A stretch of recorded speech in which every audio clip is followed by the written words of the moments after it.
परम प्रभु श्री अरविंद दिव्य जननी श्रीमा उपस्थित एकाधिक पाठचक्र ऑनलाइन कार्यक्रम समस्त दिव्य कृपा विश्वपा भाई मान को प्रणाम स्वागत। कोई लौटा दे मुझे बीते हुए दिन, किए फेरई दब मोर विगत पिला दिन। चमत्कार जिनस पिला दिन को आम खोजु, अतीत कुआडे फेरी आसे ना, भविष्यतर मुह देखा जाए ना। वर्तमान उपर ठिया होकर आम जदि जोटा सबुठार मूल्यवान समय जहाँ आपण हाथ में अच्छी से हूँ वर्तमान समय स्रोत अनेक पछक चली जा सारी आगु को आसुवा समय को आप देखिपार ना बुझीपार ना ता विषय किसी धारणा ना। तेणु वर्तमान जदि आप प्रॉपर प्लानिंग करेंगे जदि जानवे ताहले हुए तो आपणकर अतीत हुए तो फेरी पारिबो नाही, किंतु भविष्यटा सुदृढ़ हो सुसंगठित हो सुमार्जित हो। कोई लौटा दे मुझे बीते हुए दिन। तेणु आम आज आलोचना करने को जीवा शिशु शैशव आरि उपरे मुख्यतः आलोचना करवा आमर अतीत जहाँ चली जाइए। मु गोटे छोटिया आलोचना आरंभ करुच्ची। निश्चित भाव में आलोचना तो करवा एत सहज आलोचना भितर को तो आम जीवा ना, कारण प्रकृति में आमको जानवा को पड़ो जीवन अर्थ कौन तुमको तो जानवा को पड़ो कहीं आम अतीत को फेरी खोजा चाहूँ। गोटे छोटिया कहानी रू आरंभ करुच्ची। दिने कालिदास चली था, कालिदास आपड़ जाथे जाऊ था, हठात देखिले संध्या ही आसूची जड़े बुढ़ी लोक कौन गोटे खोजुंट राति हो। तेणु कालिदास भाविले मुझे वृद्धा माँ को टे साहाय्य करती, से कौन खोजुंट मुझे सहायता करी जदि अंतत टे मंगलकर हुआ गले जा पहुँचले। माँ कौन खोजुचु ना एमती खोजुची कौन करुचु ना देखु जमी कहती देखुचु तो खोजुची खोजुची कौन ना मु ते खोजार साहाय्य करी ना। हाँ भल हम बापा खोज दी जन मिसिक खोजे। अनेक समय खोजी सारा कालिदास खोजीदेवी जे कौन टा खोजुंट से कौन टा खोजुंट पचारे माँ मु खोजीदेव मैं राजी अच्छी खोजा आसी ते सहायता करने चाहूँगी, कि कह तू कौन टा हजेचु कौटी हजेचु केमी ते पाइबु तोर कौन दरकार मत कह। बुढ़ी कहते मोर हजिला पिला दिन को मु खोजुची मत टे फेरई दबु, कोई लौटा दे मुझे बीते हुए दिन। कालिदास मुंडे हाथ देकर बसी जाऊँ माँ से कौन के फेरी आसे। Time and tide wait for none, समय स्रोत के फेरी आसे ना। बंधुकर गुली थे बाहरी गला पर से फेरी आसे ना। धनुरु तीरटी बाहरी गला पर फेरी आसे ना। मुहरु पदा कथाटी बाहरी गला पर से फेरी आसे ना। तेणु ये हूँ रुकुणा रथ हूँ अणबाहुड़ा, तू केमी खोजुच ते कौटू आनी खोजीदेवी ना मु तो सहीटा को ही खोजुची, जदि दे पारू दे ना चल तो बाट तू चली जा। यही कथा शुणी सारा मु जानी आपण मानक केमी कौन लगुच, कारण आप टॉपिक आलोचना करने को शुणी आसी। किंतु कालिदास जानी जाइए ये जी खोजुंट ये साधारण कहीं कौन वृद्धा नुहति, निश्चित भाव में ये हूँ माँ सरस्वती खोजुंट एवं खोजार प्रचेषा करुँच। आम मानक कहते तुम्हें जाओ खोज फेरी जाइए अतीत फेरब ना सीना तुम्हें सीना खोजी पाइब ना, किंतु अंतत अन्य माने खोजी पाइबे बोली तो तुम्हें चिंता करि देखिपार। सुंदर भाव में गोटे मेसेज आप पढ़ी थे, if you want to change the world try to change yourself. जदि दुनियाटा को बदल चाहूँ तो कौन कर ना निजक बदलाओ, आप खुशी हो जा हो गोटा अनेक आसवे ना अनेक आसवे ना अंतत आपण मैंने जो मैंने अच्छा एकाधिक ऑनलाइन कार्यक्रम आम आगे बसिक बसी शुणुंट एवं आसंता काली यूट्यूब सकाल सकाल शुणा आरंभ करेंगे, खुशी हो जा हो गोटा अंतत रेस्पॉन्सिबिलिटी खाली बुलूल गोटे दायित्व मिलगला कौन if you want to change the world try to change yourself. खुशी हो ठीक अच्छे बदली गली सब होगा बदल दबु किंतु तापर पुनर्बार कहले be the change you want to see, भारी कष्ट जिनस। If you want to change the world try to change yourself. बदलाई देवाक जदि चाहूँ ताहले दुनिया को जदि बदलिया चाहूँ निजे बदलिया ठीक अच्छे टिके परिश्रम तो करुच्ची आसूची राति 4टा बेले उठुची ऑनलाइन रे बसुची ऑफलाइन रे बसुची फूल सजाऊची सो एंड सो किंतु माँ कहले सेटा यथेष्ट नुह रे बापा कहीं यथेष्ट नुह ते जहाँ करने को पड़ो सहीटा तू कर देखा कौनटा तू आसिक पहुँचलु ना भाषण देला बेलू आसिक कौन कहीलु फूल सजेबू भल खाइबू देहर दायित्व नबू तो पाखे जो मैंने बुलूँ से भलरे कथबार्ता करूँ तो या भाषण देवाक जाइलु ना ना से छोट पिला कथा मुझे कहीं कह अरे छोट बड़ पिला भाया तो भाषण दे पलि आसिलु रूपांतर हम पूर्णता आसब अति मानव आसिक पहुँचे पृथ्वी स्वर्ग हम जीवन दिव्य जीवन हम या कहीकि आसलु ना ना तू कहलु ना आउ किए कहले हाँ मुझे आज्ञा कहली केमी कौन हम रे बाबा तू तो निजे बर्तमान डरिक छाड़ी पलि जाऊँ कर किए से गोटे कथा मन रख रे बाबा be the change you want to see पृथ्वीटा जमी रूपांतरित हो जो रूप में देखा चाहूँ आगे ह तू अन्य मानक कांधरे चली भारी सहज किंतु कहीं कांध देखा राजी नुह जदि बदलवा चाहूँ ताले निजे बदल एवं कांध देखा अन्य मैंने चली जातु तापर हुए तो आउ के जन उठी आसवे कांध देखापे ना कि बदल ना एमती भाषण देले जदि दुनिया बदली जाता ताहले आउ दुनिया रे लोक कहीं साधना करूँ फेरी आसतु टपिक को फेरी आसतु कौन कहते ना कौन से पिला दिन में अच्छी जोटा कि खोजा को चाहूँ कहीं एपटे कहते स्टेप बैक करिबो नहीं डोंट लुक बैक पछकू चाहिबनी स्टेप बैक करिबो नहीं अनेक कथा कहते पुनर्बार कहते मुझे अतीत को फेरी जावाक चाहूँगी पिला दिन को फेरी पाइबा चाहूँ शैशव मोर दरकार कहीं कहते ता भीतर किसी सत्य अच्छी ना श्री अरविंद माँ को जो आप पढ़ी थे गोटाए जिनस आपको जब मुझे पचारि आज्ञा ना कौन ना चैतसत देखी ना ना चैतसत देखनी चैतसत आप किसी धारणा अच्छी हाँ किसी धारणा अच्छी कौन तार धारणा अच्छी ना मो समस्त भितर गोटे चैतसत्ता अच्छी आपण भितर अच्छी ना हाँ अच्छा तुम भितर चैतसत्ता अच्छी तुम के देखीच ना ना ना मुझे देखी ना बट जहाँ अंततः स्पष्टवादी कहीदेले अन्य मान तो कहते गालु मारते आम भाया जी सब थे वक्ता करुवे कहीं आम मान कौन आम निजे साधना करूँ अन्न कहीदे थाए पर को बुद्धि न आसे घर को तेणु अंततः आम गालु मारदे कि आपण मैंने तो स्ट्रंग है बोल्ड एनफ कहले तो ना मुझे देखी ठीक अच्छे आपण मान किसी रियलाइजेसन अच्छी ना हाँ आज्ञा रियलाइजेसन किसी अच्छी ठीक अच्छे फाइन अंततः से रियलाइजेसन अच्छी अच्छा बाबा तुम केवे चैतसत्ता को देखी ना केमी कौन देखी केमी कौन देखी मुझे केवे देखनी ना बाबूरे तू चैतसत्ता तू पाखे थिला तू देखी किंबा तो पाखे थी लोक मान भर तू देखुचु कि पार्थक्य हो तू मन रखिपारू जानी पारू ना केमी कौन है मत बुझे दियो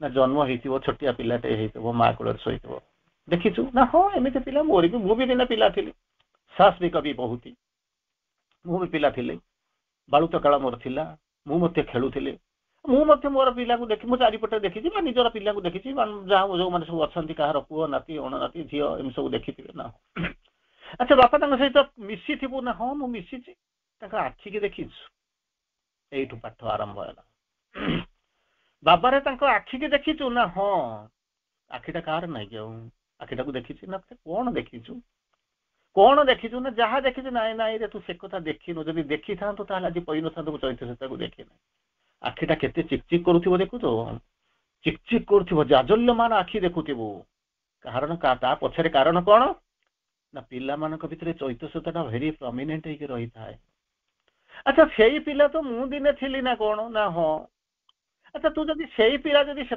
थिलु तो चैतसत्ता से चिकचिक करूला आज कहीं नालिया हो गलानी देखो भावतु गला कुआड़े अब तो कहीं नालिया करना ना हाँ करूँ परिस्थिति परिवेश सिनेमा देखलु टीवी देखलु मिछ कहलु थकिलु बढ़ी गलु इंटेलेक्चुअली डेभलपमेंट होगला चैतसत्ता पछक पलैगला देखला ये तो योग्य लोक नुहे कहीं बेकार समय नष्ट करेंगे तेणु से चलीगला तेणु कौन कर तेणु जिते पिला माने थिले माँ गोटे कथा कहती कौन कहती साइकिल समस्त भीतर अच्छी इवन अनेक लोक भीतर न थाए जो मैंने कि होती कौन कहले असुर राक्षस जे प्रकृत में मनीष पदवाच्य होना से मैंने चैतसत्ता कौन बुझती ना कि जहाँ जो मान सब अच्छी मुझे कथा कहूँ साइकिक बीइंग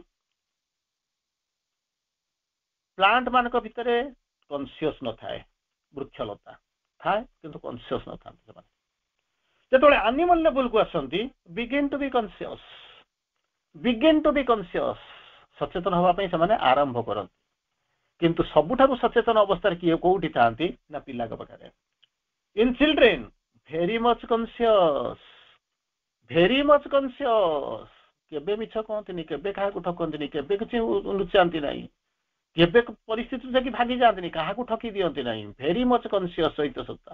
ତାପରେ ଆପଣ ପଚାରିବେ ଆଜ୍ଞା ଚୈତ୍ୟ ସତ୍ତା ଯଦି ଭେରି କନସିୟସ୍ ଥିଲା, ସବୁ ଯାକ ଠିକ ଠାକ ଥିଲା, ପଳେଇଲା କୁଆଡେ, ଛାଡି ଦେଇକିରି ଗଲା କୁଆଡେ? ମୁଁ ସେଇଟାକୁ ଜାଣିବାକୁ ଚାହୁଁଛି। ନା ଜାଣିବାକୁ ଚାହୁଁଛୁ ନା? ହଁ। ଆଚ୍ଛା ଚିନ୍ତା କଲେ, ଯେତେବେଳେ ପିଲାଟାକୁ ଆପଣ ମାନେ ସବୁକୁ ଭୁକ୍ତ ଭୋଗିବାକୁ ଦେଖିଥିବେ, ପିଲାଟା ଯେତେବେଳେ ଜନ୍ମ ହେଇଥିଲା କଣ ଶବ୍ଦ କରିଥିଲା? ନା କୁଆଁ କୁଆଁ କହୁଥିଲା। କୁଆଁ କୁଆଁ କହୁଥିଲା ନା? ହଁ। ଆଚ୍ଛା ବାବା ତୁ କୁଆଁ କହିଲେ ତୁ କଣଟା ବୁଝୁଥିଲୁ କହିଲୁ? ବୁଝାନ୍ତୁ, କଣଟା ତୁ ବୁଝୁଥିଲୁ କହିଲୁ? ମୁଁ ଭାବିଲି ଗୋଟେ କାନ୍ଦୁଛି ଆଉ, ଭୋକ ଭୋକ ହଉଛି, ଗରମରେ ତାକୁ ହଉଛି, ତେଣୁ ତାକୁ ଏସି ରୁମ ରେ ଦିଅ, ଫ୍ୟାନ ଫ୍ୟାନ ଟିକେ ୟୁଜ୍ କର, ଭଲ କରି ଖାଇବା ପାଇଁ ଦିଅ, ଏସବୁ ଜିନିଷ ଖାଇବାକୁ ଏଇ କଥା କହୁଛି। କହିଲା ତୁ ଏଇଆ ବୁଝିଥିଲୁ ନା? ହଁ। କହିଲା ବାବା ତୁ ଜମା କିଛି ବୁଝିନ। କେମିତି କଣ? ସମସ୍ତେ ତ ସେଇଆ କହୁଛନ୍ତି, ସମସ୍ତଙ୍କୁ ସେଇଆ ଶୁଭିଲା, ମତେ ସେଇଆ ଶୁଭିଲା। କହିଲା ନାଇଁ ରେ, ସେ ପିଲାଟା କହୁଥିଲା, କୁଆଁ କହୁନଥିଲା, ପଚାରୁଥିଲା କହ ଅହମ୍, କହ ମାନେ ମୁଁ କିଏ, ସେ ମୁଁ କୁଆଡେ ଯାଉଛି, କୁଆଡୁ ଆସିଛି, ଜୀବନର ଲକ୍ଷ୍ୟ କଣ? ସେ ପଚାରୁଛି ମୁଁ କୋଉଠି ଥିଲି, କୋଉଠିକି ଆସିଲି, ସେଇ କଥା ସେ ପଚାରୁଛି। କିନ୍ତୁ ଆମେ ତାର ଭାଷା ବୁଝିପାରୁନାହୁଁ। ଆରେ ମୁଁ ସିନା ବୁଝିପାରିଲିନି, ମୋ ବାପା ବୁଝିପାରିଲେ ନା, 14 ପୁରୁଷ ବୁଝିପାରିଲେ ନାହିଁ, କିନ୍ତୁ ତାପରେ ତ ଗୋଟେ କାହାର ବାପା ତ କେହି ଜଣେ ବୁଝୁଥିବା ପିଲାଟା ଏଇଆ କରୁଛି ନା, ତାକୁ ବି ଆମେ ବୁଝିପାରିଲୁନି। ତାମାନେ ରାତି ସାରା ବାପ ପୁଅ ମୁଗୁରା ପାଖରେ ବସିଛନ୍ତି, ଦେଖିଲା ବେଳକୁ ମୁଗୁରା ପଛପଟ ମୁକୁଳା ପଶିଲା ବାହାରିଗଲା। ପିଲାଟାର ଚୈତ୍ୟ ସତ୍ତା ବହୁତ କନସିୟସ୍। ଆମେ ଦେଖିଲୁ ସେଇ ଶବ୍ଦ, ସେଇ ସ୍ତର ଦେଇକରି ଆମେ ମଧ୍ୟ ଗଲୁ, ବଡ ହେଇଗଲୁ, କିନ୍ତୁ କଣ ହେଲା ନା ବଦଳେଇ ପାରିଲୁ ନା, କି ବଦଳି ପାରିଲୁ ନାହିଁ। ବଦଳି ପାରିଲା, ମୁଁ ସିନା ବଦଳି ପାରିଲିନି, ମୋ ବାପା ମା ଅନ୍ଧାର ଥିଲେ କି ଗାଁରେ ଥିଲେ କି ନଥିଲି, ଏତେ ଏଜୁକେସନ ନଥିଲା, ସେମାନଙ୍କର ଏତେ ଜିନିଷ ନଥିଲା। ଆପଣ ମାନଙ୍କର ତ 14 ପୁରୁଷ ଯଦି ଗଣି ଆସିବେ ହୁଏତ ଅନେକ ଦିନ। ଏଇ ଯୁଗରେ ମଧ୍ୟ ଆଜି ଗୋଟେ ପାଠଚକ୍ର ଆଲୋଚନା କରୁଛି, ଜଣେ କହୁଛି ମୁଁ 52 ବର୍ଷ ହେଲାଣି ମୁଁ ଆସିକରି ପାଠଚକ୍ର ଭିତରେ ରହିଛି। 52 ବର୍ଷ ହେଲାଣି ପାଠଚକ୍ରରେ ଅଛି, କୋଉଥାଏ ଭାଷଣ ଦେଉଥାଏ, ଆକୁ ତାକୁ କ୍ରିଟିସାଇଜ କରୁଥାଏ। 50 ବର୍ଷ ହେଲାଣି 52 ବର୍ଷ ହେଲାଣି ଜାଣିଲାଣି, 50 ବର୍ଷ ହେଲାଣି ଭାଷଣ ଦେଲାଣି, ଆକୁ ତାକୁ ବସି କ୍ରିଟିସାଇଜ କରୁଛି। କେମିତି ତମେ ଆଶା କରିବ ନା ସେ ଚୈତ୍ୟ ସତ୍ତାକୁ ଧରି ପାରୁଛି ନା ପଛକୁ ଫେରି ପାରୁଛି, କିନ୍ତୁ ଭାଷଣ ଦେବାରେ ବ୍ୟସ୍ତ। ତେଣୁ କଣ କଲେ ନା, ସେଇ ଯୋଉ ଆଖି, ଯୋଉ ଚୈତ୍ୟ ସତ୍ତା ଯେତେବେଳେ ପଚାରୁଛି ମୁଁ କୁଆଡେ ଆସିଛି, ବିକଳ ହେଇକରି ପଚାରୁଛି ମୁଁ କୁଆଡେ ଆସିଛି, ଜନ୍ମ ହେବା ପାଇଁ ମୁଁ ଚାହୁଁନାହିଁ, ତାକୁ ଭଗବାନ କହୁଛନ୍ତି ଯଦି ଜନ୍ମ ନେବା ପାଇଁ ପଡିବ।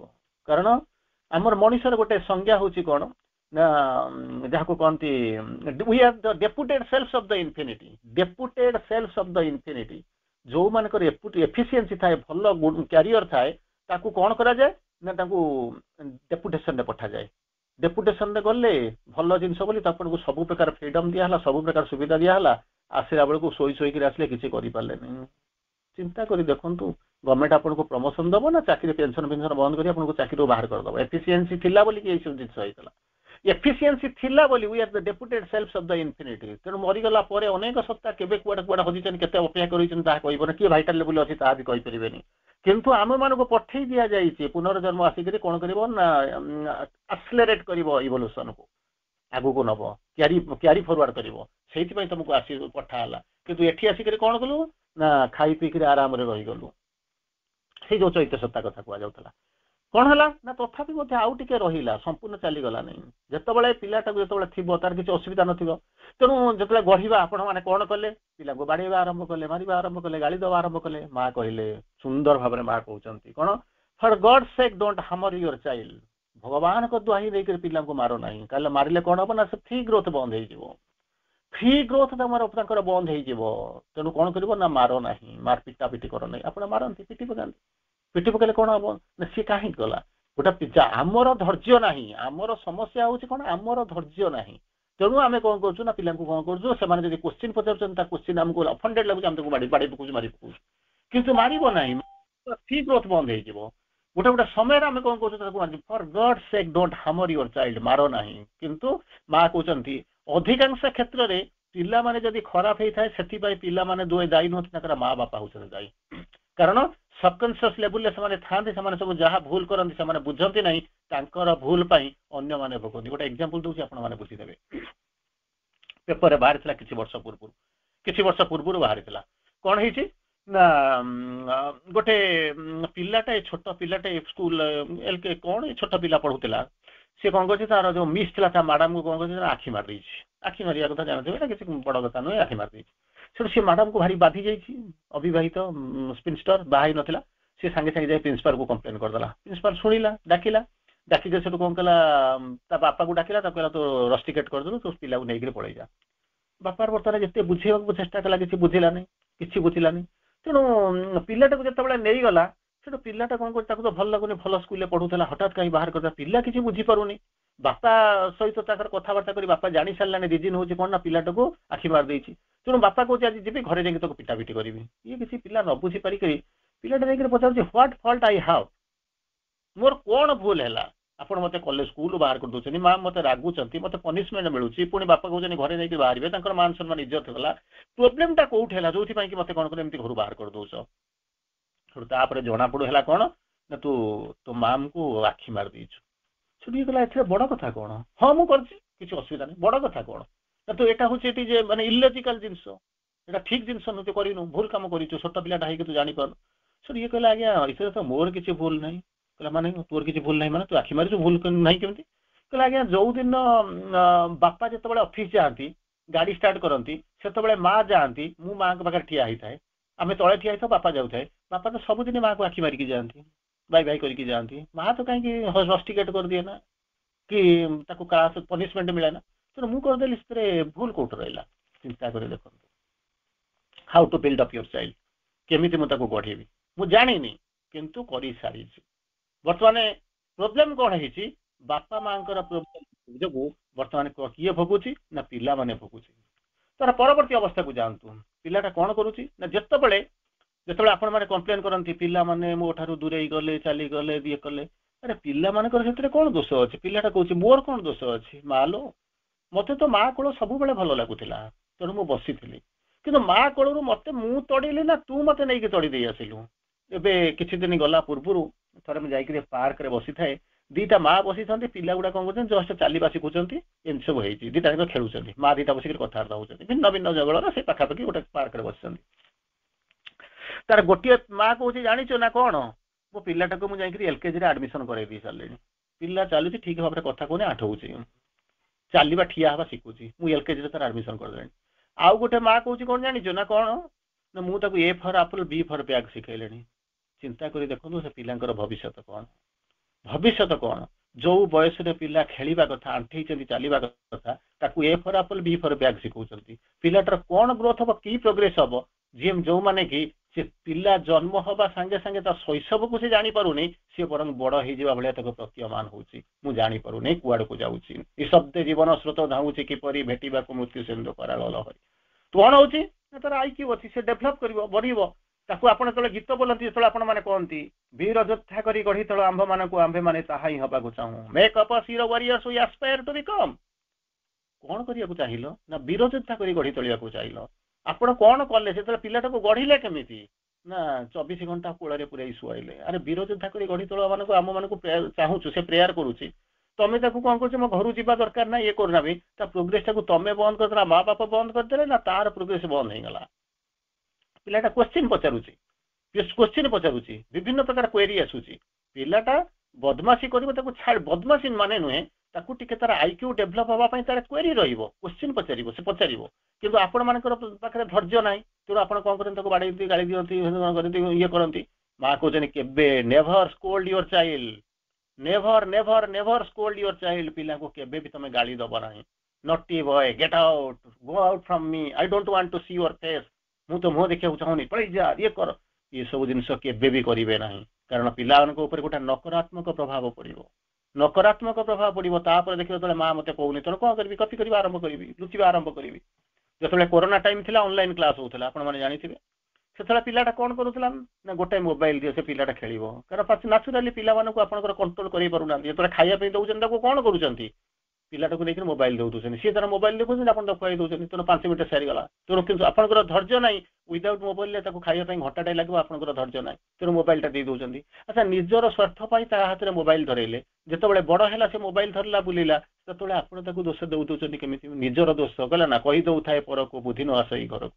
ମୁଁ ନିଜକୁ ବୁଝି ପାରୁନାହିଁ କିନ୍ତୁ କ'ଣ କରୁଛି ନା ଦୁନିଆକୁ କ'ଣ କରୁଛି ନା ଆଙ୍ଗୁଠି ଠାରିକିରି ମୁଁ ଦେଖେଇ ଦଉଛି।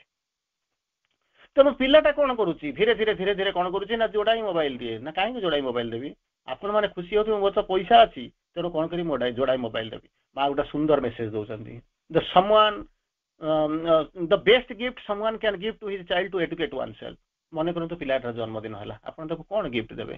ଆଜିକାଲି ତ ସାର୍ଟ ପ୍ୟାଣ୍ଟ କେହି ଦଉନାହାନ୍ତି, ଖେଳନା ତ ଦଉନାହାନ୍ତି, ଏଇଟା ତ ରେଗୁଲାର ପ୍ରୋସେସ ହେଇଗଲାଣି, ସାଇକେଲଟିଏ ଇଏଟିଏ ରେଗୁଲାର ପ୍ରୋସେସ ହେଇଗଲାଣି। ତେଣୁ କ'ଣ କରିବି ନା ନେଇଯା ଗୋଟେ ମୋବାଇଲ କିଣି ପକା। ଆଚ୍ଛା ସେ ମୋବାଇଲ କିଣିନେଲେ, ଡ୍ରେସ୍ କିଣିଦେଲେ, ବଡ଼ ହୋଟେଲରେ ଖାଇବା ପାଇଁ ଦେଇଦେଲେ। ସେଠୁ ତାପରେ ଯେତେବେଳେ ସେ ଖାଇ ପିଇ ଦେଇକି ଆସିକି ପହଞ୍ଚିଲା, ତାକୁ ଯାଇ ଏନ୍ଜୟ କଲା। ଗୋଟାଏ ଦିନ ଆସିକି ପିଲାକୁ ପଚାରିବ, ଆରେ ହେ ପାଠ ପଢୁଛୁ ନା? ହଁ ପଢୁଛି। ନା କ'ଣ ପାଠ ପଢିକିରି ଆସିଛୁ?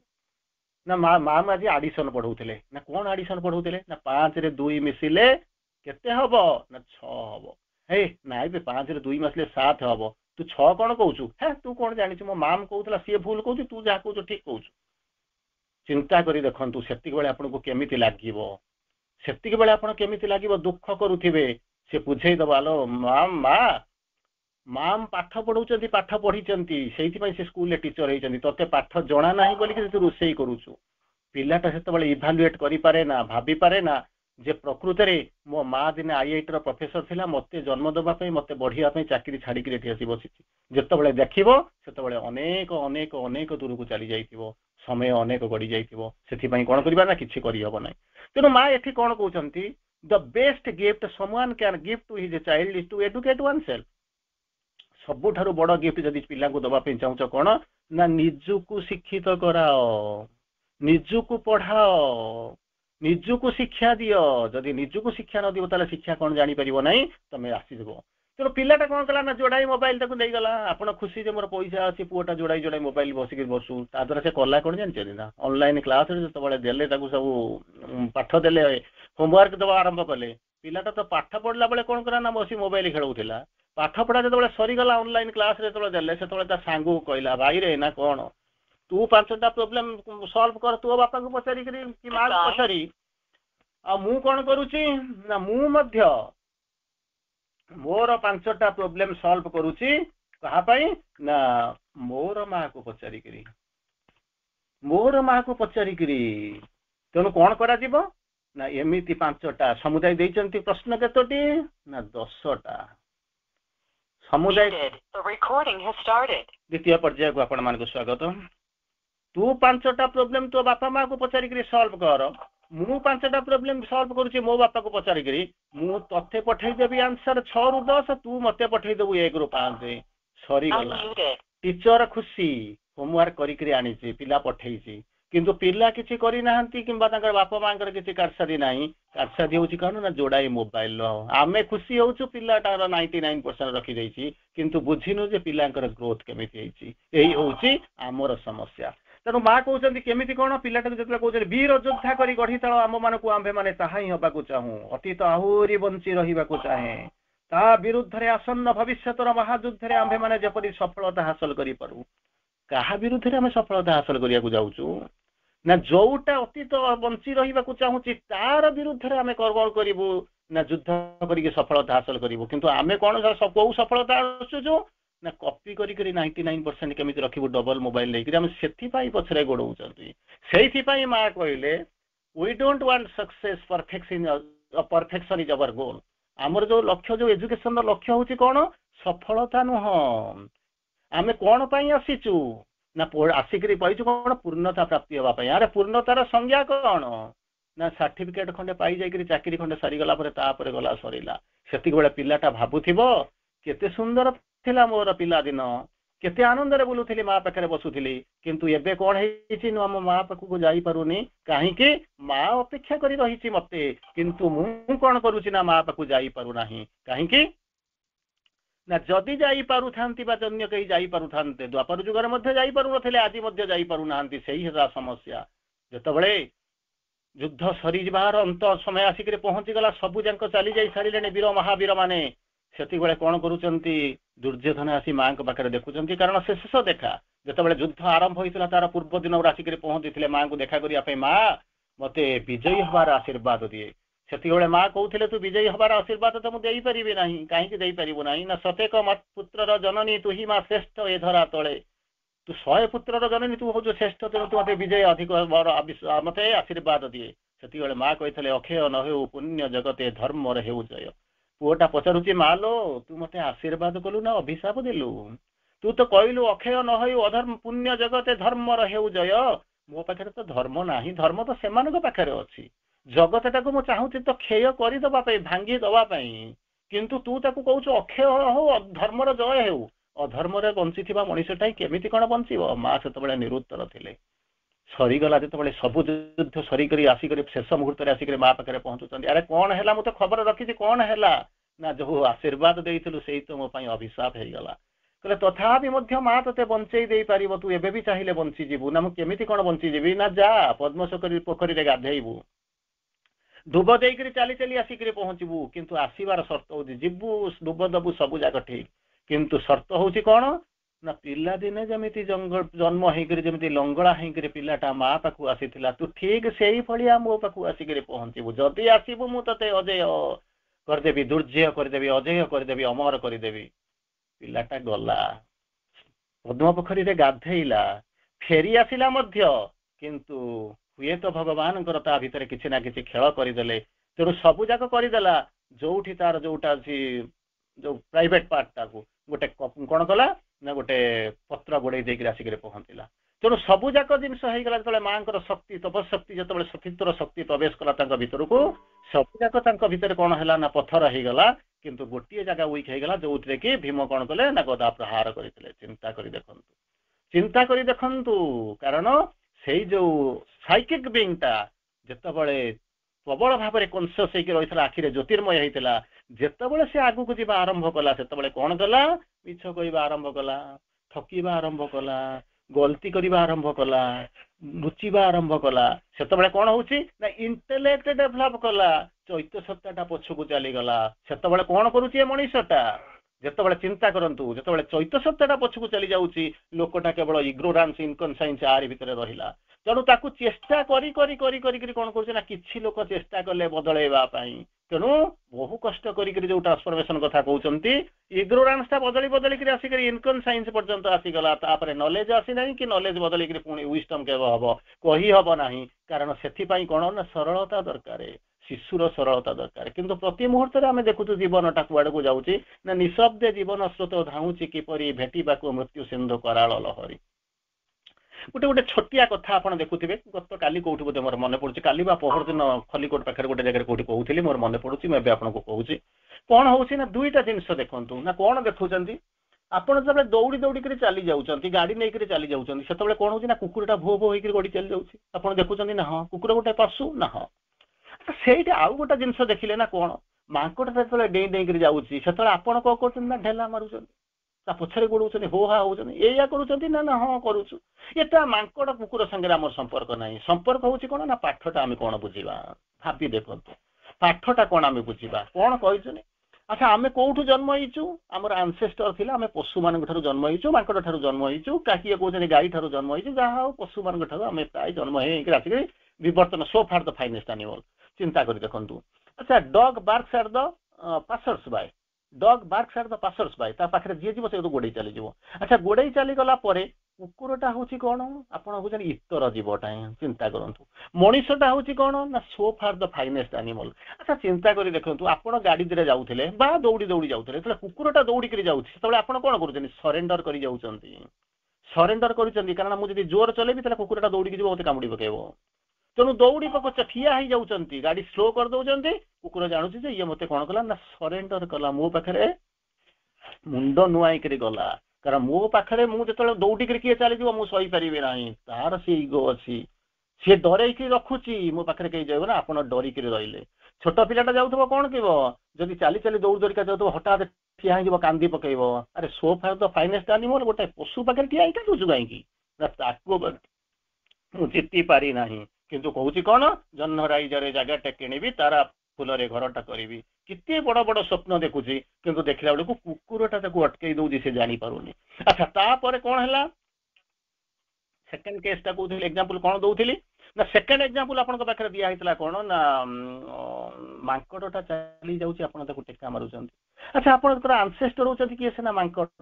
ଆଚ୍ଛା ମାଙ୍କଡଟାକୁ ଦେଖିକି ଆପଣ କାହିଁକି ଟେକା ମାରୁଛନ୍ତି ନା ଇନଫିରିୟରିଟି କମ୍ପ୍ଲେକ୍ସନ ମୋ ଭିତରେ ଡେଭଲପ କରୁଛି ମାନେ ଯୋଉଟାକୁ ଅନାଦି ଅନନ୍ତ କାଳ ପାଖରୁ ମାଙ୍କଡ ଠାରୁ ଆମେ ଆସିକିରି ଏବେ ଜହ୍ନ ରାଇଜରେ ଜାଗା କିଣି ଆସିକିରି ଆମେ ଗଗନାୟନ କଲୁଣି ଚନ୍ଦ୍ରାୟନ କଲୁଣି ଜହ୍ନ ରାଇଜରେ ଜାଗା କିଣିଲୁଣି ସିଏ ଡେଇଁ ଡେଇଁକିରି ପଳେଇ ଯାଉଛି ମୁଁ ଚାଲିବା ବେଳକୁ ମୋର କଣ କରୁଛି ନା କେତେବେଳେ ଗୋଡ ବିନ୍ଧିଲାଣି ତ କେତେବେଳେ ବାତ ବାହାରିଲାଣି ତ କେତେବେଳେ ମୁଣ୍ଡ ବିନ୍ଧିବା ଆରମ୍ଭ କଲାଣି ତେଣୁ ଚିନ୍ତା କରି ଦେଖନ୍ତୁ ତେଣୁ ମୁଁ ସହିପାରୁନି କୁକୁର ଗାଡି ଦୌଡ଼ିଯିବାର ସହିପାରୁନଥିଲା ମାଙ୍କଡଟା ଡେଇଁ ଡେଇଁ ଚାଲିଯିବାକୁ ମୁଁ ସହିପାରୁନି ଆରି ଭିତରେ ରହିଯାଇଛି ମୋର ଯୋଉ ଗତି ମୁଁ ଆଧରୁ ମୁକ୍ତି ବି ପାଇପାରୁନାହିଁ ଯାଇ ବି ପାରୁନାହିଁ ଏଇ ତଥାପି ମଧ୍ୟ ମଣିଷ କହୁଛି କଣ ନା ସୋ ଫାର ଦ ଫାଇନେଷ୍ଟ ଆନିମଲ ତେଣୁ ତାର ପରବର୍ତ୍ତୀ ଅବସ୍ଥାକୁ ଆସନ୍ତୁ କଣ କହିଲେ ଯେତେବେଳେ ଆମେ ଯାଉଛୁ ଆଗକୁ ଯାଉଛୁ ତେଣୁ ମା କହୁଛନ୍ତି କଣ ନା ଆଦର୍ଶ ଶିଶୁ ଯୋଉ ପିଲାମାନେ ଥିବେ କଣ ତାଙ୍କର କିଛି ସ୍ପେଶାଲିଟି ଅଛି ଯୋଉଟା କି ଆମ ଭିତରେ ନାହିଁ ପରବର୍ତ୍ତୀ ଅବସ୍ଥାରେ ଆମେ ଡାକିଲୁ କିଛି ସମୟ ଗଲା ପରେ ପିଲାମାନେ ଯେତେବେଳେ ଶୈଶବରୁ ଯେତେବେଳେ ଶିଶୁ ହେଲା ପରେ କିଶୋର ଅବସ୍ଥାକୁ ଆସି ଯାଉଛନ୍ତି ସେତେବେଳେ ମଧ୍ୟ କହୁଛନ୍ତି ଦେବ ଶିଶୁ ଚଳେ ନରକର ଅଭିସାରେ ଭଗବାନ ତୁମେ ନିର୍ଦ୍ଧିତ କେଉଁଠାରେ କାନ୍ଦୁଛନ୍ତି ଦୁଃଖ କରୁଛନ୍ତି ସେତିକିବେଳେ ପଚାରୁଛନ୍ତି କଣ ମୁଁ କରୁଛି ବାପା ମା ନାହାନ୍ତି ଦୁନିଆକୁ ଛାଡି ସାରିଲିଣି ସବୁ ଯାକ କରିସାରିଲିଣି ବାପା କୋଳେ ପୁଅ ସଭାରେ ହାରେ ନା ମା କୋଳେ ପୁଅ ଦୁନିଆ ଦରେ ନା ଯୋଉ ଆପଣ ମାନେ ଶୁଣିଛନ୍ତି ବର୍ତ୍ତମାନ ବାପା ନାହାନ୍ତି କି ମା ନାହାନ୍ତି ମୁଁ କରୁଛି କଣ ଗୋଟେ ପିଲାଟେ ମୋର ମନେ ପଡୁଛି ଗୋଟେ ପିଲାଟେ କଣ କରୁଛି କହିଲା ଛୁଟି ହେଇଗଲା ମୁଁ ମୋର ଅଜା ଘରକୁ ଯିବି କିନ୍ତୁ ମୁଁ ଏକୁଟିଆ ଯିବି ତମ ସାଙ୍ଗରେ ଯିବିନି ବାପା କହିଲା ଆରେ ତୁ ଯିବୁ ଡରିବୁ ନାଇଁ ନାଇଁ ମୁଁ ଯିବି ତମ ସାଙ୍ଗରେ ଆଉ ଯିବିନି ତମେ କଣ ମତେ ଗୋଟେ ଫ୍ରିଡମ ଦେଇପାରୁନା 14 ରୁ 28 ବର୍ଷ ହଉଛି ଏଜ୍ ଅଫ୍ ଫ୍ରିଡମ ତେଣୁ ଯେତେବେଳେ କହୁଛନ୍ତି ଏଜ୍ ଅଫ୍ ଅବଜରଭେସନ ହଉଛି କେତେ ନା 0 ରୁ 7 7 ରୁ 14 ଯୋଉଟା ହଉଛି କଣ ନା ସେ ସବୁ ବାଛିବା ଆରମ୍ଭ କରିବ ଖେଳିବା ଆରମ୍ଭ କରିବ ଚଏସ୍ ଏଜ୍ ଅଫ୍ ଚଏସ୍ 14 ରୁ 28 ହଉଛି ଏଜ୍ ଅଫ୍ ଫ୍ରିଡମ ତେଣୁ ମୁଁ ମତେ ଫ୍ରିଡମ ଦିଅ ବାପା କହିଲା ହଉ ଠିକ ଅଛି ଯା ମୁଁ ଟିକେଟ କରିଦଉଛି ଟ୍ରେନରେ ବସି ଯା ଟ୍ରେନ ଚାଲିଲା ବସିଛି ଟ୍ରେନଟା ଯେତେବେଳେ ଚାଲିଲା ଗୋଟେ ସମୟରେ କିଛି ସମୟ ପରେ ଗୋଟେ ଲୋକ ଆସି ପହଞ୍ଚିଲା କାଳିଆ ଭୂତ ପୁରା ଅସୁର ଭଳିଆ ଦେଖାଯାଉଛି ପୁରା ଦେଖିକିରି ୟାକୁ ଡରିଗଲା ଛାନିଆ ହେଇଗଲା କିନ୍ତୁ ସେତେବେଳକୁ କଣ କରିଛି ନା ବାପା ପାଖରେ ନାହାନ୍ତି କି ମା ପାଖରେ ନାହାନ୍ତି କାନ୍ଦିବା ଆରମ୍ଭ ଆଖି ବୁଜିକିରି ବସିଲା ଆଖି ବୁଜିଲେ ମଧ୍ୟ ସେଇ ଜିନିଷ ଦେଖାଯାଉଛି ସେଇ ଲୋକଟା ଦେଖାଯାଉଛି ଆଖି ଖୋଲିଲେ ମଧ୍ୟ ସେଇ ଦେଖାଯାଉଛି ଆଉ ଜାଣିନି କୁଆଡକୁ ଯିବ କାନ୍ଦି ପକେଇଲା କାନ୍ଦି ପକେଇ ସାରିଲା ପରେ କଣ କଲା ନା କହିଲା ସେତେବେଳେ ଭାବିଲା ଯେ ବାପା ମତେ ଯାହା କହୁଥିଲେ ସେଇଆ ବାପା କହୁଥିଲେ ରେ ବାବା ତଥାପି ଏପର୍ଯ୍ୟନ୍ତ ତୁ ବଡ ହେଇଛୁ ବୋଲିକିରି ଭାବେ ନା ବୟସଟା ବଢିଗଲେ କେହି ବଡ ହୁଏ ନାହିଁ ବଡ ହଉଛି କଣ ନା ଚେତନାଟା ବଡ ହବା ଦରକାର ସେଥିପାଇଁ ପ୍ରଭୁ କହିଲେ ମା କହୁଛନ୍ତି 80 ବର୍ଷର ଯୁବକ ଦେଖିଛି 20 ବର୍ଷ 21 ବର୍ଷର ବୃଦ୍ଧ ଦେଖିଛି ତେଣୁ ସେ ମା କହୁଛନ୍ତି କେମିତି କଣ ଲୋକଟା ବଡ ହୁଏ ନା ବୟସ ଗଡିଗଲେ ବଡ ହୁଏ ନା ତାହେଲେ କେମିତି କଣ ବଡ ହୁଏ time spent in unnecessary gossip is the cause of your old age unnecessary gossip କରିକି ଯୋଉ ସମୟ ଗୁଡାକୁ ନଷ୍ଟ କରିଛ ସେଇ ଆପଣଙ୍କ ଭିତରେ କଣ କରୁଛି ନା ବାର୍ଦ୍ଧକ୍ୟ ଆଣୁଛି ସେଥିପାଇଁ କହୁଛନ୍ତି କଣ ହଉଛି ଟାଇମ ସ୍ପେଣ୍ଡ ଅନନେସେସାରିଲି ଅଯଥା ଯୋଉ ସମୟ ଗୁଡାକୁ ଯୋଉ କଟେଇ ଦେଇଛ ସେଇ ଆପଣଙ୍କ ପାଖକୁ ବାର୍ଦ୍ଧକ୍ୟ ଆଣୁଛି ସମୟ ଗୁଡାକୁ ବେକାର କରିକିରି କଟେଇଛ ବୋଲିକିରି ଶୈଶବ ଯୌବନରୁ ହଠାତ୍ ଆପଣ ବୃଦ୍ଧ ହେଇଯାଇଛନ୍ତି ଓଲଟାଟା ବୃଦ୍ଧଟା କେମିତି ଯୁବକ ହବ 80 ବର୍ଷର ହବ କେମିତି ନା ସମୟଟାକୁ ଯଦି ଭଲ ଭାବରେ ୟୁଟିଲାଇଜ କରିବ ତାହେଲେ କଣ ହବ ନା ଯୁବକ ହବା ଆରମ୍ଭ କରିବ 100 ବର୍ଷର ଲୋକ ଦେଖୁଛନ୍ତି ଆପଣ ପଣ୍ଡିଚେରୀ ଯିବେ ଏବେ ଯାଆନ୍ତୁ ଦେଖିବେ ସେ ସବୁ କଣ କରୁଥିବେ ନା ପ୍ରୋଗ୍ରାମ କରୁଥିବେ ଯାଇକିରି ଲେଫ୍ଟ ରାଇଟ୍ କରୁଥିବେ କିନ୍ତୁ ଆମେ ଘରେ ଶୋଇକିରି ବସୁଛୁ ଭଲ ଲାଗୁନି ଟିଭି ଦେଖିବା ମୋବାଇଲ ଦେଖିବା ଖାଇଦବା ହୋଟେଲରେ ଖାଇଦବା ଚିକେନ ଖାଇଦବା ଏଇ ସବୁ ଜିନିଷ କରିକିରି ପିଲାମାନଙ୍କୁ ଆପଣ ମାନେ ସବୁ ବଢେଇଛନ୍ତି ମୋବାଇଲ ଦେଖିକି ବସେଇଛନ୍ତି ସେମାନେ ଯାଉନାହାନ୍ତି ଏକ୍ସରସାଇଜ କରିବା ପାଇଁ ବି ଯାଉନାହାନ୍ତି that is what is really happening ଏଇ ଜିନିଷ ରହୁଛି ମା କହୁଛନ୍ତି ତାହେଲେ କେମିତି କଣ ହବ If you will smile at life, life will smile at you. ଯଦି ଜୀବନକୁ ଦେଖି ହସିବେ ଜୀବନଟା ଆପଣଙ୍କୁ ଦେଖି ହସିବା ଆରମ୍ଭ କରିବ ଆଉ ଜୀବନଟା ଦେଖି ଯଦି ହସିବା ଆରମ୍ଭ କରିବ ସବୁବେଳେ ଯଦି ଆସିବା ଆରମ୍ଭ କରିବ ଆପଣ କେବେ ବୃଦ୍ଧ ହେବେ ନାହିଁ ବାର୍ଦ୍ଧକ୍ୟ ଆସିବନି ଜରା ଆସିବନି ଯନ୍ତ୍ରଣା ଆସିବ ନାହିଁ କିନ୍ତୁ ଆମେ ହସି ପାରୁଛୁ ତ ଚିନ୍ତା କରି ଦେଖନ୍ତୁ ଜୀବନକୁ ଦେଖିକିରି ଆକୁ ଦେଖି ହସି କରିଦବୁ କୋଉ ଝିଅକୁ ଦେଖିକି ହସିଦବୁ ମାଡ ଖାଇକିରି ଘରକୁ ପଳେଇ ଆସିବୁ କିନ୍ତୁ ଜୀବନକୁ ନିଜକୁ ଦେଖି ହସ ନିଜ ଜୀବନ ନିଜ ଭିତରେ ଅଛି ତାକୁ ଦେଖିବ ନାହିଁ ଝିଅକୁ ହସିଲେ ଜେଲକୁ ଯିବାର ସମ୍ଭାବନା ଅଛି ମାଡ ଖାଇକିରି ହାଡ ଗୋଡ ଭାଙ୍ଗି ଯିବାର ସମ୍ଭାବନା ଅଛି କିନ୍ତୁ ଯଦି ନିଜକୁ ଦେଖିକିରି ହସିବୁ ଯୁବକ ହେଇଯିବୁ କିନ୍ତୁ ଆମେ ସେ ଯୌବନ ଚାହୁଁନୁ ଚିର ଯୌବନ ଚାହୁଁନାହୁଁ ଏଇ ହଉଛି ଆମର ହଉଛି ଦୁଷ୍ଟତା ତେଣୁ ଏଠି କଣ କହୁଛନ୍ତି ପିଲାଟା କହୁଛି ମୁଁ କାନ୍ଦୁଛି ସେତେବେଳେ ବାପା ତାକୁ କହୁଛନ୍ତି କିନ୍ତୁ କାନ୍ଦିବା ଦରକାର ନାହିଁ ବସ ନା ମୁଁ ଡରିବି ଗଲିଣି ମୁଁ ଆଉ ଯାଇପାରିବି ନାହିଁ ଟ୍ରେନ ମଧ୍ୟ ରହୁନି କୁଆଡକୁ ଯିବି ମୁଁ ଜାଣିନି ଅନେକ ବାଟ ଗଲା ପରେ ଅଜା ଆସିକି ମତେ ନେଇଯିବେ ନା ତୁ ଡରିଗଲୁଣି ନା ହଁ ତୁ ଏବେ ଗୋଟେ କାମ କରୁନୁ ନା କଣ ଟିକେ ବୁଲିକିରି ଦେଖ ତୋର ପଛ ସିଟର କୋଣରେ ମୁଁ ବସିଛି ଡରି ଯାଉଛି ଅନେଇଲା ବେଳକୁ ବାପା ଆଉଛନ୍ତି ହସ ଯୋଉ ଦୁଃଖ ଗୁଡାକ ସବୁ ଚାଲି ଯାଉଛି with the divine life is bliss without the divine life is a painful illusion ଯଦି ଭଗବାନ ଥିବେ ଜୀବନରେ ଦୁଃଖ ଆସିବନି ମାୟା ଆସିବନି ଆଉ ଯଦି ଭଗବାନଙ୍କୁ ଛାଡିଦେବେ ଦୁଃଖ ମାୟା ଯନ୍ତ୍ରଣାରେ ପଶିଯିବ ବାପା ନ ପାଇକିରି ପିଲାଟା କାନ୍ଦୁଥିଲା ପିଲାଟା ଯେତେବେଳେ ଦେଖିଦେଲା ବାପାଙ୍କ ପାଖରେ ଅଛି ସେ କାଳିଆ ହଉ ଗୋରା ହଉ ସେ ଛୁରୀ ରହିଥାଉ କାଳି ଯେମିତି ହେଇଥାଉ ଭୂତ ଭଳିଆ ଦେଖାଯାଉ ଜମ ଭଳିଆ ଦେଖାଯାଉ କିଛି ଡର ନାହିଁ ତେଣୁ ତାର ପରବର୍ତ୍ତୀ ଅବସ୍ଥାରେ କଣ କହୁଛନ୍ତି पिला मानकर जो आदर्श शिशु हेबे तार केते गुडी जिंस आपण माने देखुचंती कोन हबो हबो ठंडा मिजाजर आलोचना करिबिनी एटा सब पढी चंती हेबो उचित कर्मा हेबो सत्यनिष्ठ हेबो धैर्यशील इनफिनिटी पेशेंस तापर कहउचंती कि गोटे जिंस मन करिवे छोट पिला माने आपण कहिबे नै जे नेसेसरी 1 ରୁ 5 वर्ष होइतो कि 1 ରୁ 7 वर्ष होइतो 0 ରୁ 7 वर्ष होइतो कना मां गोटा मेसेज दउचंती मो पाखु तमे आसो ना केमिति आसीबी कम आज हीरो गोटा हीरो हेकरी आसो जाई परिबेनी कम आज वारियर ठीक अछि हीरो हेकरी जदि न आसी परिबे गोटा वारियर युद्ध करू जोजुस्व हेकरी आसो युद्ध कामना करिकरी आसो ता मते जाई परिबेनी मां तृतीय रे कहउचंती ता भी हबो नै नै कम आज जोगी जोग करिथिबो जोगरे पूर्णता पाइथिबो जोग सिद्ध कम क्षम होइथिबो आसे ता मते जाई परिबेनी मां कहउचंती कम आज चाइल्ड गोटे छोट पिला हेकरी आस अंतत छोट पिला हेकरी मां डाकुचंती आ ता कोळुकू किंतु हमर अहंकार तांको दबा पिछा जीवा पई कहू नाही तेणु तापर मां कहउचंती हेबो सहनशील हेबो अध्यवसायी हेबो समभावापन्न चिंता करी देखंतु हेबो साहसी हेबो सदा प्रफुल्ल हेबो विनम्र हेबो उदार हेबो निरपेक्ष नियमनिष्ठ तापर एई भला जिंस पई गडिबो हमर जो पांचटा एजुकेशन अछि physical education mental education vital education psychic education spiritual education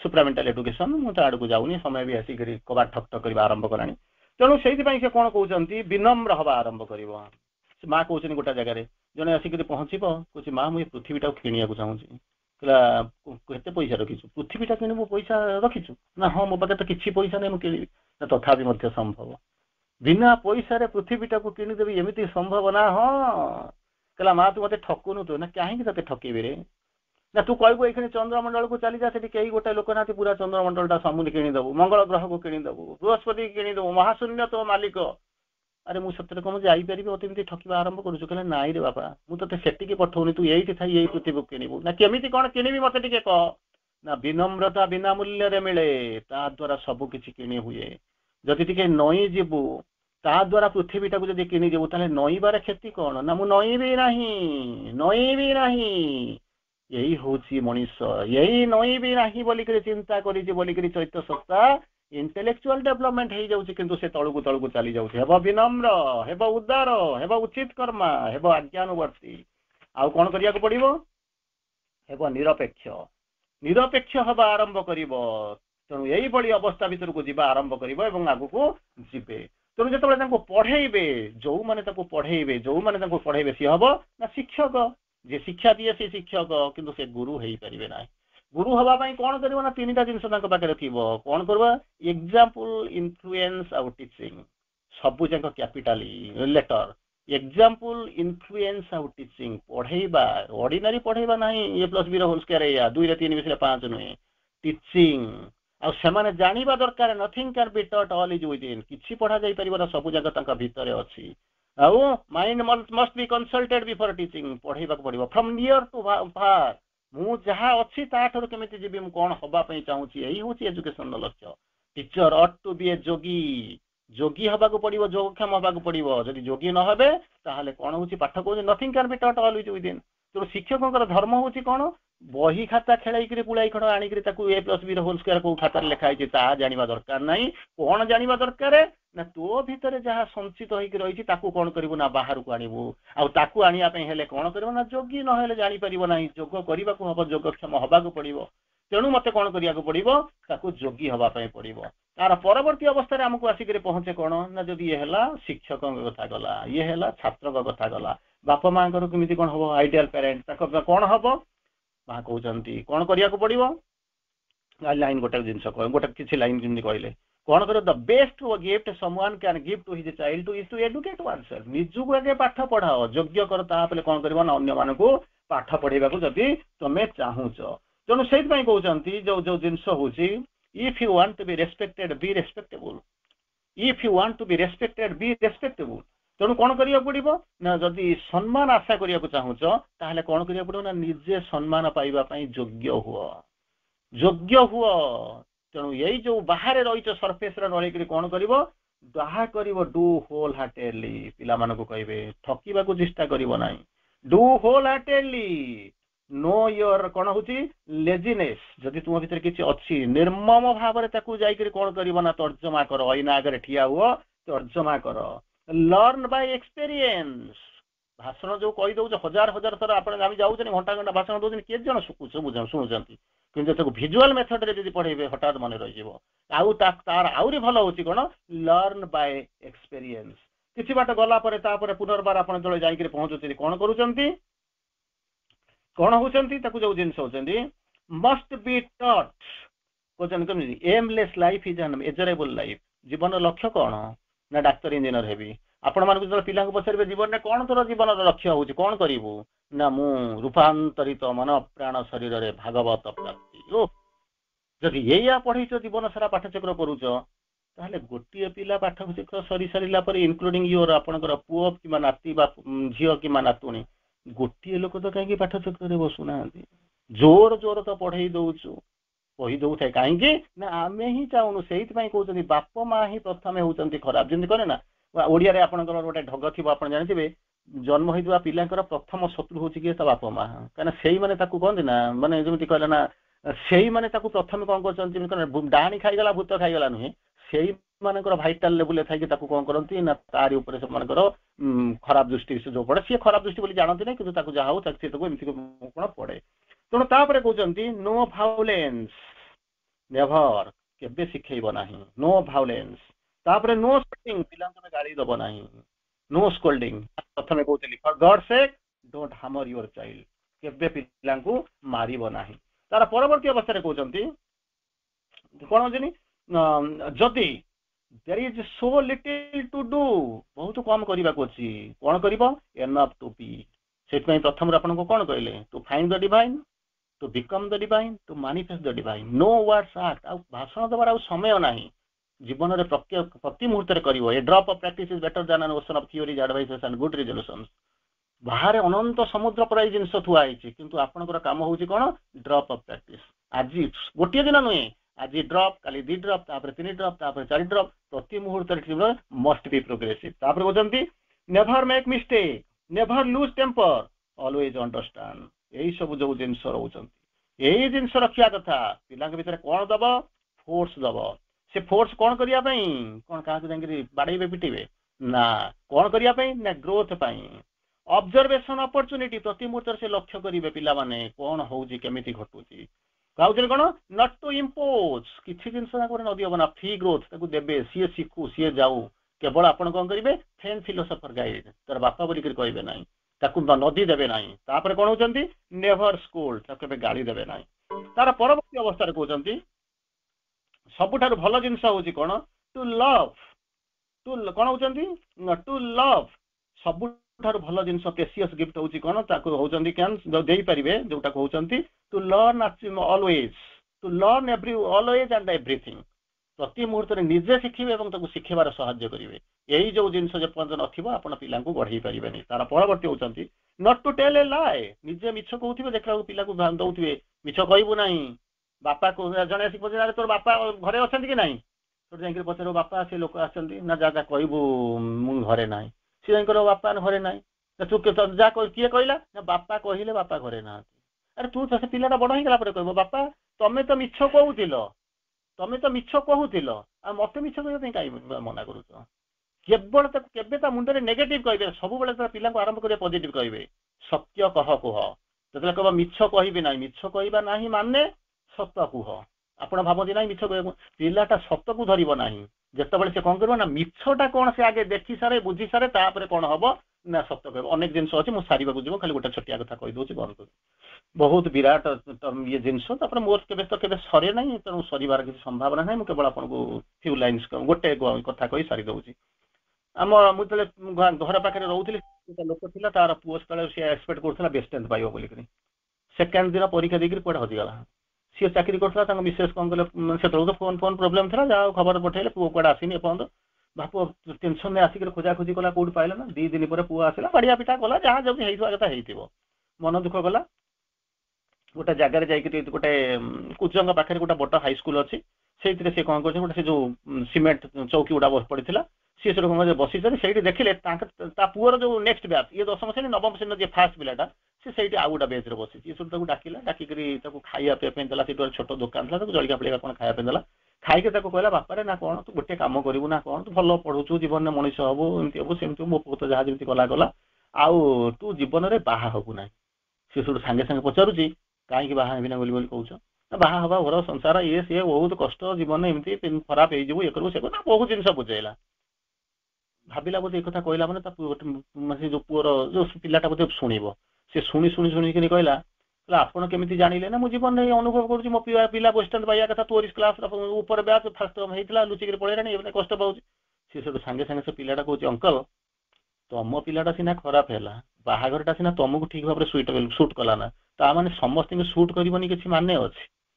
ତେଣୁ ରୁହ, ମୁଁ ବାହା ହେଇ ସାରେ, ସେଟା ପ୍ରକୃତରେ ଭଲ କି ଖରାପ ମୁଁ ଜାଣିବି, ତାପରେ କଣ ହଉଛି ମୁଁ ଚିନ୍ତା କରିକି କହିବି ବାହା ହେବି କି ନାହିଁ। ସେତିକିବେଳେ ଲୋକଟା ଭାବୁଥାଏ ଇଏ ମତେ ଚଟକଣା ମାରିଲା ନାହିଁ ତ। ତେଣୁ ସେତିକି ବେଳେ କହୁଛନ୍ତି ଯାହା କହିବାକୁ ଚାହୁଁଛ ଜୀବନରେ, be the change you want to see. ଯଦି ଦୁନିଆରେ ଯଦି କାହାକୁ ବଦଳେଇ ନ ଯାଇ ପାରିବ ବୋଲିକି ଭାବୁଛ, ତାହେଲେ କଣ କରିବ? କେବେ ଆଡଭାଇସ୍ ଦିଅ ନାହିଁ। ଯଦି ଆଡଭାଇସ୍ ଦବ, ତାକୁ ଯଦି ବଦଳେଇବାକୁ ଚେଷ୍ଟା କରୁଛ, ତାହେଲେ ତାକୁ ବଦଳେଇ ପାରିବାର ଯଦି ଶକ୍ତି ଥାଏ, ତାହେଲେ ତମେ କଣ କରିବ ନା ତାକୁ ବଦଳେଇବାକୁ କୁହ। ଯାହା ହଉ ସମୟ ଆସିକରି କବାଟ ଠକ୍ ଠକ୍ କଲାଣି। ଶେଷ କଥା, ରାମଚନ୍ଦ୍ର ଛୋଟ ପିଲା ହେଇଥାନ୍ତି, ଗୁରୁଙ୍କ ଆଶ୍ରମରେ ଯାଇକିରି ପହଞ୍ଚିଲେ ପଢିବା ପାଇଁ। କବାଟ ଠକ୍ ଠକ୍ କଲେ, ଗୁରୁଦେବ ଭିତରେ। ଗୁରୁଦେବ ପଚାରୁଛନ୍ତି କିଏ ସେ? ତୁମେ କିଏ? ରାମଚନ୍ଦ୍ର କିଛି କହୁନାହାନ୍ତି, ଠିଆ ହେଇଛନ୍ତି। ପୁନର୍ବାର କବାଟ ଠକ୍ ଠକ୍ କଲେ, ଗୁରୁଦେବ ପୁନର୍ବାର ଘର ଭିତରୁ ପଚାରୁଛନ୍ତି, କହୁଛନ୍ତି କଣ, କିଏ ସେ? ସାଙ୍ଗେ ସାଙ୍ଗେ ନମ୍ର ଭାବରେ, ବିନମ୍ର ଭାବରେ ପଚାରୁଛନ୍ତି, ମୁଁ କିଏ ସେ ଜାଣିବା ପାଇଁ ତ ମୁଁ ଏଠାକୁ ଆସିଛି। ନିଜେ ଜାଣିନି ମୁଁ କିଏ ସେ, ମୋର ପରିଚୟ ଫେରି ପାଇବା ପାଇଁ, ପରିଚୟକୁ ଜାଣିବା ପାଇଁ ମୁଁ ଆସିକରି ପହଞ୍ଚୁଛି। ସେଇ ଗୁରୁଦେବ। କିଛି ଦିନ ଗଲା ପରେ ରାମଚନ୍ଦ୍ର ଯେତେବେଳେ ପଢି ସାରିଲା ପରେ, ଆମେ ତ ବହୁତ ବଡ ବଡ ହେଇଯାଉ, ସାର୍ଟିଫିକେଟ ମିଳିଗଲା। ଗୋଟାଏ ଦିନ କଣ କରୁଛନ୍ତି, ନିଜେ ନିଜ ଭିତରୁ ବାହାରି ଗଲେ ରାମଚନ୍ଦ୍ରକୁ, ତାଙ୍କୁ ନେଇଗଲେ ଅନେକ ରୂପରେ ଠିଆ ହେଇକିରି ପଚାରିଲେ, ରାମଚନ୍ଦ୍ର ନା କଣ? ଆଜ୍ଞା ଇଏ କଣ ତଳେ ଚାଲିଛି? ଆପଣ ମାନେ କହିଥାନ୍ତେ କଣ ନା ବିଶ୍ୱବନ୍ଦ୍ୟ ଗୁରୁ ବଶିଷ୍ଠ ତାଙ୍କ ଶିଷ୍ୟ ରାମଚନ୍ଦ୍ରକୁ ପଢଉଛନ୍ତି। ଶିଷ୍ୟ ମଧ୍ୟ ସେଇଆ କହିଲେ, ରାମଚନ୍ଦ୍ର ସେଇଆ କହିଲେ। କିନ୍ତୁ ଗୁରୁ କହୁଛନ୍ତି ସତ୍ୟ କଣ ଜାଣିବାକୁ ଚାହୁଁଛୁ? ନା ହଁ। ଗୋଟିଏ ଅହଙ୍କାରୀ ଗୁରୁ, ଗୋଟିଏ ଅହଙ୍କାରୀ ଗୁରୁ, ସିଏ ମନେ ମନେ ଭାବୁଛି ତ୍ରିପୁରାରୀ ଅବତାର ରାମଚନ୍ଦ୍ରକୁ ପାଠ ପଢଉଛି। ଗୁରୁ ଜାଣି ନାହିଁ ଯେ ସିଏ କିଏ, ସେ କାହାକୁ ପଠାଉ, ଯାହାର ଲୋମ ମୂଳରୁ ଅସଂଖ୍ୟ କୋଟି ପୃଥିବୀ ବାହାରୁଛି। ଅଲ୍ ନଲେଜ ଯିଏ ଆସୁଛନ୍ତି, ସବୁ ଜ୍ଞାନର ଯିଏ ଗନ୍ତାଘର, ଇଏ ତାକୁ ବସି ପଢେଇବ ବୋଲିକି ଅହଙ୍କାର କରିକି ବସିଛି। ତେଣୁ ସେ ଜାଣିପାରୁନାହିଁ ପ୍ରକୃତରେ ତା ପଛର ସତ୍ୟ। ଠିକ ସେଇଭଳି ଅବସ୍ଥା ଭିତରେ ପିଲାମାନେ ଆସିଛନ୍ତି, ଦେବଦୂତ, ଦେବତାଙ୍କର ସେମାନେ ହଉଛନ୍ତି ମୂର୍ତ୍ତିମନ୍ତ ରୂପ, ଚୈତ୍ୟ ସତ୍ୟ ସେମାନଙ୍କର ଆଗରେ ଅଛି। ସେମାନେ ଯେତେବେଳେ ଆସିକରି ପହଞ୍ଚିଛନ୍ତି ଆମ ସନ୍ତାନ ହେଇକରି, ମୁଁ ଭାବୁଛି ଯେମିତି କଣ ନା ଇଏ ହଉଛି ମୋ ପୁଅ ମୋ ଝିଅ, ମୁଁ ତାକୁ ଯେମିତି ନେବି। ସେମିତି ହୁଏତ ଶିକ୍ଷକ ମାନେ ଭାବୁଥିବେ ମୁଁ ସେମାନଙ୍କୁ ପଢେଇକି ସବୁ ମଣିଷ କରିଛି, କିନ୍ତୁ ବାସ୍ତବରେ ସତ୍ୟ ହଉଛି କଣ ନା ସେମାନେ ହଉଛନ୍ତି ଅଗ୍ରଗଣ୍ୟ ଦୂତ, ଦେବଦୂତ। ତାଙ୍କୁ କିଛି ପଢା ଯାଇ ପାରିବ ନାହିଁ। କେବଳ ଗୋଟିଏ ଜିନିଷ କରୁଛନ୍ତି, ସେମାନେ ବର୍ତ୍ତମାନ ତାଙ୍କ ହାତରେ ସମୟଟା ଅଛି, ସେମାନେ ବୁଝିପାରୁନାହାନ୍ତି। କିନ୍ତୁ ଆମ ହାତରୁ ସମୟ ଚାଲି ଯାଇ ସାରିଛି, ଆମେ ଫେରି ଯିବାକୁ ଚାହୁଁଛୁ, କିନ୍ତୁ ଫେରିବାର ବାଟ ନାହିଁ। କେବଳ ଗୋଟିଏ ଜିନିଷ କରିବି, ଯେମିତି କାଳିଦାସଙ୍କୁ ମା ସରସ୍ୱତୀ କହିଥିଲେ, ମୁଁ ମୋର ଅତୀତକୁ ଖୋଜୁଛି, ତୁ ମତେ ଫେରେଇ ଦିଏ। ଠିକ ସେଇଭଳି ଆମେ ମଧ୍ୟ ଆଜି ଆସି ପହଞ୍ଚୁଛୁ, ଏଇଭଳି ଏକ ସ୍ଥାନରେ ଆସିକରି ପହଞ୍ଚିକରି କହୁଛୁ, କୋଇ ଲୌଟା ଦେ ମୁଝେ बीते हुए दिन।